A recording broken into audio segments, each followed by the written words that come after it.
MP board class 12th वाले सभी बच्चे ध्यान दें। माय डियर फ्रेंड्स, आप सभी छात्रों का अर्थशास्त्र विषय का वार्षिक परीक्षा पेपर 2026 के लिए पूरा पेपर आ चुका है।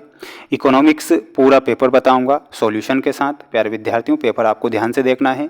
मैंने आपसे कहा था कि आप सभी बच्चों को 4 से तो 5 सेट पेपर बताऊंगा, जिसमें आपको 95% जो पेपर बनेगा इन 4 से 5 सेट पेपर में बन जाएगा। तो प्यारे विद्यार्थियों, इनसे 4 से 5 सेट पेपर आप जरूर पढ़ें, क्योंकि 100% मैं आपसे वादा कर रहा हूँ कि पेपर आपका बाहर नहीं जाएगा। ये जो सेट पेपर मैं बता रहा हूँ, ये सेकंड सेट पेपर है और इसमें से आपकी परीक्षा में प्रश्न जरूर बनेंगे। प्यारे विद्यार्थियों, तैयारी आपको करना है, दिल से आपके लिए मेहनत कर रहा हूँ। पेपर के पीडीएफ अगर आपको चाहिए तो प्यारे विद्यार्थियों, पीडीएफ की जानकारी मैं आपको बता देता हूँ। पीडीएफ हमारे ऐप पर मिलेंगे। ऐप का नाम है मेंस एजुकेशन ऐप। इसकी लिंक मैंने डिस्क्रिप्शन में दे रखी है। तो प्यारे विद्यार्थियों, आप ऐप को जरूर इंस्टॉल करें और वार्षिक परीक्षा की तैयारी को मजबूत करें। आइए शुरुआत करते हैं हमारे क्वेश्चन से जो परीक्षा में बनेंगे। देखिएगा, क्वेश्चन आ चुके हैं आपकी स्क्रीन के सामने, जो आपकी परीक्षा में पूछे जाएंगे। प्यारे विद्यार्थियों, ध्यान से आपको पेपर को देखना है और अच्छे से मेहनत करना है। हमारी ये मेहनत अगर आपको अच्छी लगती है तो प्यारे विद्यार्थियों, वीडियो को लाइक ज़रूर कर दीजिएगा और चैनल पर आप नए जुड़े हैं तो चैनल को सब्सक्राइब जरूर करना है, क्योंकि हम आपके लिए दिल से मेहनत कर रहे हैं। निम्न में से कौन चालू खाते में घाटा है? प्यारे विद्यार्थियों, निम्नलिखित में से वह कौन है जिसमें चालू खाते में घाटा है? तो इसमें आप हमारा सही जो उत्तर होगा, प्रतिभूतियां लेन देन भुगतान हमारा सही उत्तर के रूप में हो जाएगा। तो इसमें आपको ऑप्शन नंबर बी करेक्ट ध्यान रखना है। आरबीआई ने अदायगी संतुलन लेखा लेन देनों में कितने खातों में उन्होंने विभाजित किया गया है? तो इसमें आपको लिखना है 2 खातों में विभाजित हुआ है। तो 2 हमारा सही उत्तर के रूप में हो जाएगा। एक भी प्रश्न आपको छोड़ना नहीं है, क्योंकि वार्षिक परीक्षा भी नज़दीक है और मैं जो पेपर बता रहा हूं प्यारे विद्यार्थियों, मैंने वादा किया है कि पेपर आपका बाहर नहीं जाने दूंगा। लेकिन उन सेट पेपर को आपको जरूर देखना है जो मैं आपको बता रहा हूं डेली। योजनागत उपभोग का मूल्य है, तो इसमें हमारा सही उत्तर क्या हो जाएगा? प्रत्याशित उपभोग। योजनागत उपभोग का मूल्य है, तो इसमें आपको प्रत्याशित उपभोग करेक्ट उत्तर के रूप में लिखना है। सीमांत बचत प्रवृत्ति का सूत्र क्या है? तो सीमांत बचत प्रवृत्ति का सूत्र आपको याद करके ही जाना है और वो होता है option number B will be correct answer. बढ़ेंगे अगले क्वेश्चन की ओर। उपभोग मांग का सबसे महत्वपूर्ण निर्धारक क्या होता है?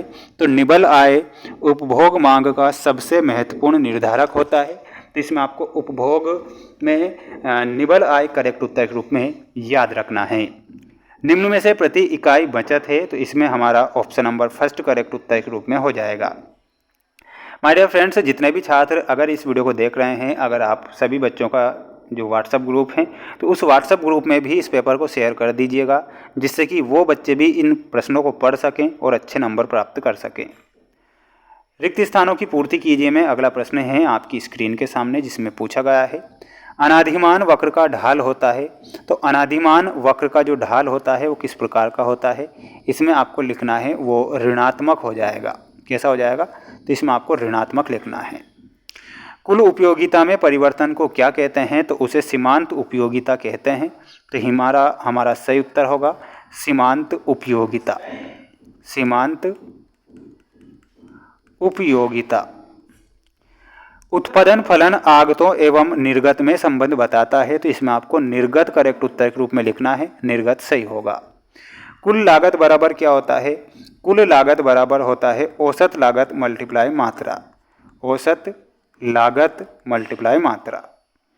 पूर्ण प्रतियोगिता में फर्म का मांग वक्र का होता है, तो वो कैसा वक्र का होता है? लोचदार होता है। तो इसमें आपको लोचदार लिखना है।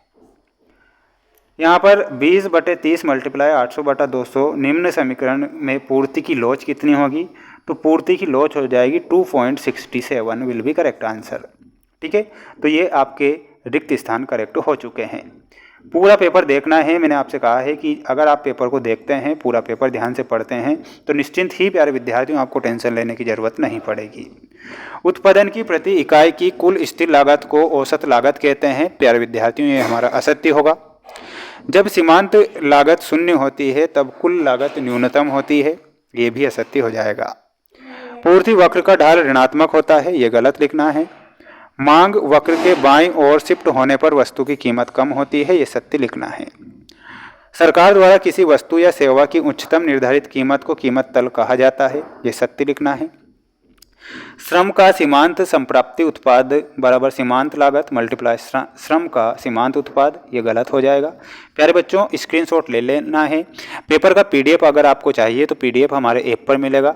ऐप की लिंक मैंने डिस्क्रिप्शन में आप समस्त विद्यार्थियों को दे रखी है, जिसका नाम है मेंस एजुकेशन ऐप।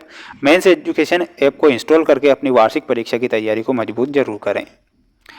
सकल घरेलू उत्पाद में हमारा सही उत्तर हो जाएगा जीडीपी माइनस मूल्यित राशि, यानी कि ऑप्शन नंबर ए से मिलाना है। सकल राष्ट्रीय उत्पाद में हमारा option number D GDP plus NFIA, तो ऑप्शन नंबर डी से मिलाना है। शुद्ध घरेलू उत्पाद में हमारा एनडीपी प्लस मूल्यित राशि हो जाएगा, ऑप्शन नंबर बी।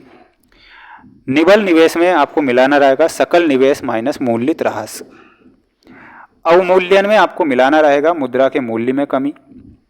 राजकोषीय घाटा, राजकोषीय घाटे का जो सूत्र होता है वो क्या होता है, तो इसमें आपको लिखना है कुल व्यय माइनस राजस्व प्राप्तियां प्लस गैर ऋण से सृजित पूंजीगत प्राप्तियां। प्राथमिक घाटे का सूत्र क्या होता है, तो इसमें ऑप्शन नंबर ई से मिलाना है राजकोषीय घाटा माइनस शुद्ध ब्याज अदायगियां। ये हमारे जोड़ी कंप्लीट हो चुकी है। बढ़ेंगे अगले प्रश्न की ओर। इंग्लिश मीडियम वाले बच्चों के लिए भी पेपर हैं जो कि ऐप पर ही मिलेंगे, लिंक डिस्क्रिप्शन में दे रखी है। सर्वप्रथम माइक्रो शब्द का प्रयोग करने वाले अर्थशास्त्री कौन थे, तो इसमें हमारा सही उत्तर हो जाएगा रेगनार फ्रिस।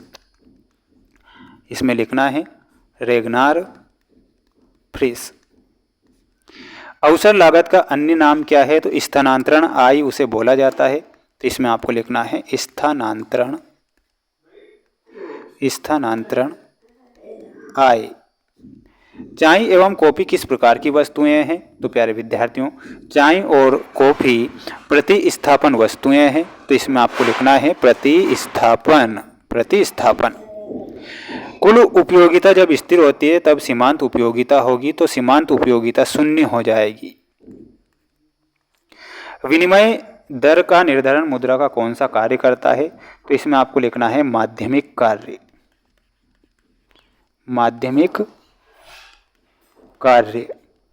बैंक दर में परिवर्तन कौन कर सकता है, तो इसमें आपको लिखना है आरबीआई।